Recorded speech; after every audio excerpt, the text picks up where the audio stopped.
Hi hello നമസ്കാരം. ദൃശ്യം 3 റിലീസായിട്ടുള്ള ഏറ്റവും പുതിയ പടമാണ് ദൃശ്യം 3. ഹാപ്പി ബർത്ത്ഡേ ലാലേട്ട. അദ്ദേഹത്തിൻ്റെ പിറന്നാൾ കൂടിയാണ് ഇന്ന്.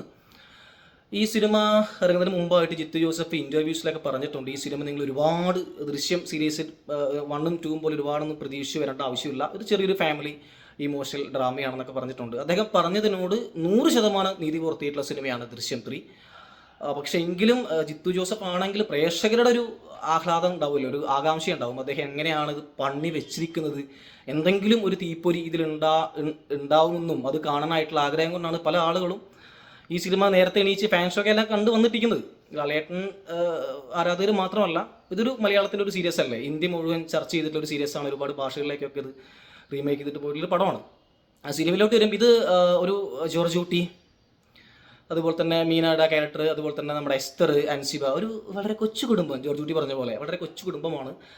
അവരുടെ സന്തോഷങ്ങളും അവരുടെ പിണക്കങ്ങളും ഇണക്കങ്ങളും അടങ്ങുന്ന ഒരു ആദ്യ പകുതിയാണ് ഈ സിനിമയിൽ ആദ്യം കാണാൻ സാധിച്ചത്. പ്രത്യേകിച്ച് ജിത്തു സാറിൻ്റെ പടങ്ങളിൽ എല്ലാ പടം എടുത്താലും ദൃശ്യം ഫസ്റ്റിലുണ്ട്, സെക്കൻഡിലുണ്ട്, മമ്മി അന്മിയിലുണ്ട്, ഈവൻ മെമ്മറീസ് പോലെയുള്ള ജം ഐറ്റത്തിലടക്കം പരിപാടികളുണ്ട്. കാരണം എന്താ വെച്ചാൽ ഇതിൻ്റെ മേക്കിംഗ് പലപ്പോഴും പ്രത്യേകിച്ച് ഈ ഡൈനിങ് ടേബിൾ സീനുകൾ അല്ലെങ്കിൽ ബെഡ്റൂം സീൻസൊക്കെ വരുമ്പോൾ ഭയങ്കരമായിട്ട് എന്താ പറയുക, ഒരു നമ്മൾ സീരിയലിനെ കളിയാക്കലും സീരിയൽ മേക്കിങ്ങിൻ്റെ രീതികൾ പലപ്പോഴും ജിത്തു സാറിൻ്റെ പടത്തിൽ കാണാം.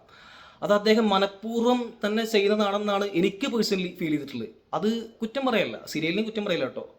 അത് ഭയങ്കരമായിട്ട് ഫസ്റ്റ് ഹാഫിൽ നമുക്ക് കാണാൻ പറ്റും. കാരണം ഭയങ്കര ഇഴച്ചിൽ, റിപ്പീറ്റ് ആയിട്ടുള്ള ഡയലോഗുകൾ, സിറ്റുവേഷൻസ് വീണ്ടും അതുപോലെ തന്നെ ക്രിയേറ്റ് ചെയ്യുന്നു. അതിൻ്റെ ആവശ്യമുണ്ടെന്ന് എനിക്ക് തോന്നുന്നില്ല. അതൊക്കെ ഒരു as a writer Jeethu sir ഇതിൽ ഗംഭീരമായിട്ട് ചെയ്തു വെച്ചിട്ടുണ്ട്. അത് എഡിറ്റ് ചെയ്തിരിക്കുന്നത് VS വിനായക്, പുതിയാണെന്ന് തോന്നുന്നു, കിഡിലിനായിട്ട് എഡിറ്റ് ചെയ്തിട്ടുണ്ട് കേട്ടോ, അടിപൊളിയായിട്ട് എഡിറ്റ് ചെയ്തിട്ടുണ്ട്.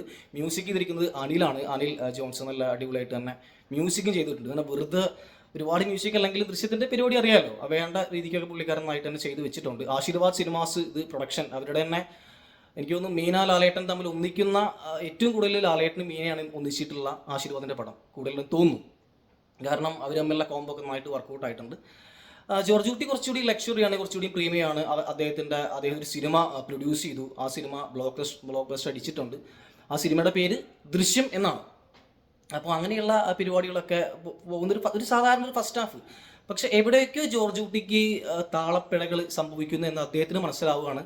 അദ്ദേഹത്തിന് ആരൊക്കെ ഫോളോ ചെയ്യുന്നുണ്ടെന്നൊക്കെ പറഞ്ഞിട്ട് പോകുന്ന രീതികളാണ്. അതിൽ ആ ഒരു ക്യാരക്ടറൈസേഷൻ വരുന്നുണ്ട്. ഈ ജോർജ് കുട്ടി ഒരു 4ാം ക്ലാസ്സുകാരൻ്റെ ഒരു 3ാം വരവാണെങ്കിൽ പോലും ആ ഒരു ക്യാരക്ടറിനെ ലാലേട്ടൻ പിടിച്ചിട്ടുണ്ട്. അത് കിട്ടില്ലായിരുന്നു കേട്ടോ, ഒരു രക്ഷയില്ല. പ്രത്യേകിച്ച് ആളുടെ ആ ഒരു മേക്ക് ഓവറൊക്കെ ഉണ്ട് സെക്കൻഡ് ഹാഫിലൊക്കെ. അങ്ങനെയുള്ളൊരു ആ ഒരു സിറ്റുവേഷൻ, പ്രത്യേകിച്ച് ഇദ്ദേഹം നഖം വെട്ടി നൈൽ കട്ടർ എടുത്തുകൊണ്ട് പോക്കറ്റിലിടും മൊബൈൽ ഫോണിന് പകരം. വാഷ് ബേസിൽ നമ്മൾ തുപ്പുമ്പോൾ അദ്ദേഹം അത് വാഷ് ബേസിൽ പുറത്തേക്ക് തുപ്പുന്ന, അതൊക്കെ കണക്റ്റിംഗ് ആണ്. ആ ഒരു സീൻസൊക്കെ ഭയങ്കര രസമാണ്. പലപ്പോഴും കോമഡി ആണെങ്കിൽ പോലും ആ സീനുകളൊക്കെ ഭയങ്കരമായിട്ട് കണക്റ്റ് ആയിട്ടുണ്ട്. അങ്ങനെ പോകുന്നൊരു ഫസ്റ്റ് ഹാഫാണ്. ആ ഫസ്റ്റ് ഹാഫിൻ്റെ ഇൻ്റർവെൽ ബ്ലോക്കിലൊരു പരിപാടി ഉണ്ട്, അത് കിട്ടില്ലായിരുന്നു കേട്ടോ. തിയേറ്റർ കത്തിച്ചു. കാരണം അത് ഒരു കെമിയോ ആണ്. കെമിയോ എന്ന് പറഞ്ഞു കഴിഞ്ഞാൽ വലിയ കെമിയോ ഒന്നുമല്ല, ദൃശ്യം സീരീസിലുള്ള ഒരു കെമിയോ. ആ കെമിയോ വന്നിട്ട് ഫസ്റ്റ് ഹാഫിൻ്റെ ആ ഒരു ഇൻ്റർവെൽ ബ്ലോക്ക് കിട്ടില്ലാക്കിയിട്ടുണ്ട്. ആ ക്യാരക്ടറിനെ കുറിച്ച് അധികം പറയാൻ പറ്റില്ല, സ്പോയിലറാണ്, അതുകൊണ്ടാണ് ഞാൻ പറയാത്തത്. ഒരുപാട് സംസാരിക്കാനുള്ള ഒരു ക്യാരക്ടറാണ്. പിന്നീട് ഇത് സെക്കൻഡ് ഹാഫിലോട്ട് വരുമ്പോൾ കുറച്ചുകൂടി പടം കുറച്ചുകൂടി ഒരു യൂ ടേൺ അടിക്കുമെന്ന് പറയില്ല, അത് സാധനം ടേൺ ചെയ്തുകൊണ്ട് വേറെ ഒരു പരിപാടിയിലോട്ട് പോകുന്നത്. കുറച്ചുകൂടി ഫാസ്റ്റാണ് കാര്യങ്ങൾ, ചെയ്യുന്ന കഥാപാത്രങ്ങൾ കുറച്ച് ഫാസ്റ്റാണ്. ഇതിൽ ജോർജ് കുട്ടി ഒറ്റയ്ക്കാണ്. അദ്ദേഹത്തിൻ്റെ ഇപ്പോൾ ഒരുപാട് ആളുകൾ ഉണ്ടായിരുന്നവരൊന്നും ഇപ്പം ഇല്ല. ഉണ്ടായിരുന്നവരൊക്കെ കിടന്നുപോയി, ചിലവരൊക്കെ അവരെല്ലാം ഒന്നിച്ചു അല്ലേ, എല്ലാവരും ഒന്നിച്ചപ്പോൾ പുള്ളിക്കാർ ഒറ്റപ്പെട്ടു പോയി. അപ്പോൾ ആ ഒരു ക്രിയേഷനൊക്കെ നല്ല അടിപൊളിയായിട്ട് തന്നെ ജിത്തു ജോസഫ് എടുത്ത് വെച്ചിട്ടുണ്ട്. ഒപ്പം തന്നെ കട്ടയ്ക്ക് ലാലേട്ടൻ പണിയെടുത്തിട്ടുണ്ട്. അല്ലാണ്ട് ആ വർക്കൗട്ട് ആവില്ല ചില സീനുകളൊന്നും, അത് നന്നായിട്ട് തന്നെ ലാലേട്ടൻ ചെയ്തിട്ടുണ്ട്. പിന്നെ ഇതിൽ നമ്മുടെ മുരളി ഗോപി വരുന്നുണ്ട്, അതുപോലെ തന്നെ നമ്മുടെ സിദ്ദിഖ് പ്രഭാകർ, മിസ്റ്റർ പ്രഭാകർ അദ്ദേഹം ഉണ്ട്. ആശാശരത്തുണ്ട്. ആശാരത്തിന് വയ്യ, ആശാരത്ത് വീൽചെയറിലല്ല ഇരിക്കുകയാണ് പുള്ളിക്കാർത്തി. നമ്മുടെ വരുൺ മരിച്ചതിനെ തുടർന്ന് മകൻ നഷ്ടപ്പെട്ട ദുഃഖത്തിൽ പാനിക്കായിട്ടിരിക്കുകയാണ്. അപ്പം അങ്ങനെയുള്ള പരിപാടിയിൽ പോകുന്ന സെക്കൻഡ് ഹാഫിലോട്ട് കുറച്ചുകൂടിയും ഈ ദൃശ്യം സീരീസിനെ പിടിച്ചു തുടങ്ങി. അതായത് ആ സ്റ്റോറിയെ പിടിച്ചു തുടങ്ങി, കഥാപാത്രങ്ങൾ ഇദ്ദേഹത്തെ ഹണ്ട് ചെയ്തു തുടങ്ങി. അപ്പം ഇദ്ദേഹത്തിന് എസ്കേപ്പ് ആവണം. നമ്മുടെ ശാന്തി അഡ്വക്കേറ്റായിട്ടുള്ള ശാന്തി കൃഷ്ണ ഹൈക്കോടതിയിലൊക്കെ പോയിട്ട് മുൻകൂർ ജാമ്യമൊക്കെ എടുക്കുന്ന പരിപാടിയൊക്കെ ഉണ്ട്. അതൊക്കെ ഭയങ്കര രസമായിരുന്നു ആ സീൻസൊക്കെ തിയേറ്ററിലൊക്കെ. അങ്ങനെ പോകുന്നൊരു സെക്കൻഡ് ഹാഫ്. അപ്പോൾ നമുക്ക് ഏകദേശം ഇതിൻ്റെ ക്ലൈമാക്സ് നമുക്ക് ഇതിൽ അറിയാം, ഇത് എന്താ സംഭവം എന്നറിയാം. പക്ഷേ ഇതിലേക്കുള്ളൊരു പരിപാടി ഉണ്ടല്ലോ, ഇത് എന്താ എങ്ങനെ ഇത് ഈ ജോർജ് കുട്ടി എന്നുള്ള ക്യാരക്ടർ എങ്ങനെ ഇത് ഫോളോ അപ്പ് ചെയ്യും, അല്ലെങ്കിൽ എങ്ങനെ ഫോക്കസ് ചെയ്തിട്ട് അതിനെ ഡൈവേർട്ട് ചെയ്ത് കൊണ്ടുവരാം, തൻ്റെ കുടുംബത്തെ സംരക്ഷിക്കുക എന്നുള്ള ആ ഒരു രീതിക്ക് അനുസരിച്ചാണ് പരിപാടി ചെയ്യുന്നത്. പിന്നെ നിങ്ങൾ കണ്ട പോലെ ട്രെയിലറിൽ കണ്ട പോലെ അൻസിബ അതുപോലെ തന്നെ പുള്ളിക്കാരത്തെ കല്യാണത്തിൻ്റെ ഒരു പരിപാടി ഒരുക്കങ്ങളും കാര്യങ്ങളൊക്കെയാണ്. അതൊക്കെയാണ് സെക്കൻഡ് ഹാഫിൽ ചർച്ച, കല്യാണം കാര്യങ്ങളൊക്കെ. അപ്പോൾ ഒരു കുടുംബ പടമാണ്, ഒരു ഇമോഷണൽ ഡ്രാമ ജോണറാണ് പിടിച്ചിരിക്കുന്നത്. അതിനിടയ്ക്ക് കുറച്ച് 1-2 ട്വിസ്റ്റുകൾ, ഇതാ ട്വിസ്റ്റ് എന്ന് പറഞ്ഞാൽ നമുക്ക് ഇട്ട് തരികയാണ് ചെയ്യുന്നത്. അതിൻ്റെ ആവശ്യമുണ്ടെന്ന് എനിക്ക് തോന്നിയിട്ടില്ല. പക്ഷേ ഇട്ട് തരുന്ന സമയങ്ങൾ, കാരണം ആളുകൾ ഒരുപാട് പ്രതീക്ഷിക്കുന്നുണ്ടെന്ന് വെച്ചിട്ടായിരിക്കണം ജിത്തു സാർ അങ്ങനെ തരുന്നത്. അതിൻ്റെ ആവശ്യമില്ല, അത് ട്വിസ്റ്റാന്ന് ഞങ്ങളെ കാണിപ്പിക്കണ്ട. അല്ലെങ്കിൽ ഈ പടം ഈ ആളുകൾ കാണും, അല്ലെങ്കിൽ ആളുകൾക്ക് ഇഷ്ടമാവും, ഇല്ലെങ്കിൽ ഇഷ്ടമാവില്ല. ആ പരിപാടി കൊടുക്കുക. അല്ല ട്വിസ്റ്റ് ഇതാന്ന് പറഞ്ഞിട്ട് ഇങ്ങനെയാണ് അല്ലേ, ഒരു 4ാം ക്ലാസ്സുകാരൻ്റെ ബുദ്ധിയല്ല അദ്ദേഹത്തിനെന്ന് നമുക്കറിയാം. അപ്പോൾ അതിങ്ങനെ പുള്ളി ചെയ്തുകൊണ്ടുള്ള 1-2 ട്വിസ്റ്റുകളെന്നല്ല, എനിക്ക് ട്വിസ്റ്റ് എന്ന് പറയാൻ ആഗ്രഹമില്ല. അത് സാധാരണ ഏതൊരു വ്യക്തിയും ചെയ്യാൻ പോകുന്നൊരു പരിപാടിയാണെന്ന് നമുക്ക് പടം കണ്ടാൽ മനസ്സിലാവും.